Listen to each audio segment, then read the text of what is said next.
এখানে আবু সাইদ মুগ্ধ, সর্বশেষ আমার ভাই শহীদ শরীফ উসমান বিন হাদির উত্তরসূরিরা, হাজার হাজার লক্ষ লক্ষ কোটি কোটি তরুণ যুবকেরা বেঁচে থাকতে এদের রক্তের উপর, জীবনের উপর দিয়ে কখনো ভারতীয় আধিপত্যবাদ এই দেশে কায়েম করতে দেওয়া হবে না। এজন্য তরুণ যুবকেরা প্রস্তুত আছেন না নাই? এই দেশে আল্লাহর জমিনে আল্লাহর দ্বীন রক্ষায় কারা কারা প্রস্তুত আছেন? দুহাত তুলে আল্লাহকে দেখা।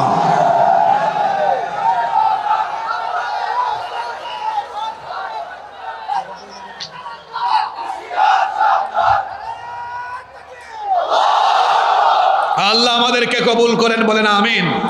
যুবক তরুণ ভাইদেরকে বলছি, এই 31 নাইট 14ই ফেব্রুয়ারি বেহায়া দিবস কিংবা পহেলা বৈশাখের নামে মঙ্গল শোভাযাত্রা কিংবা আরো যত বিজাতীয় সংস্কৃতি আছে, এগুলো আমার সংস্কৃতি নয়। এই সংস্কৃতি গ্রহণ করে নিজের যৌবনকে ধ্বংসের দিকে পরিচালিত করা যাবে না।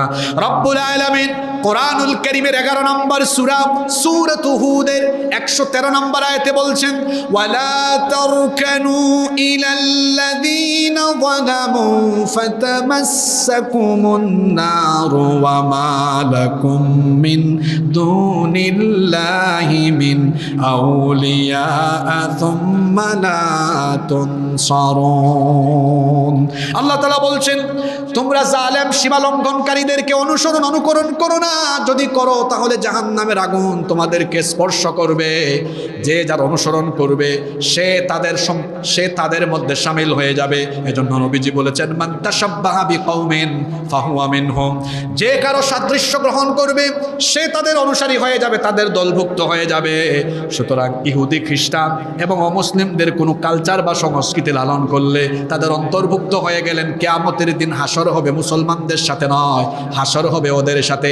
আমরা আমাদের দুনিয়া আখিরাত মুসলমানদের সাথে চাই কি চাই না?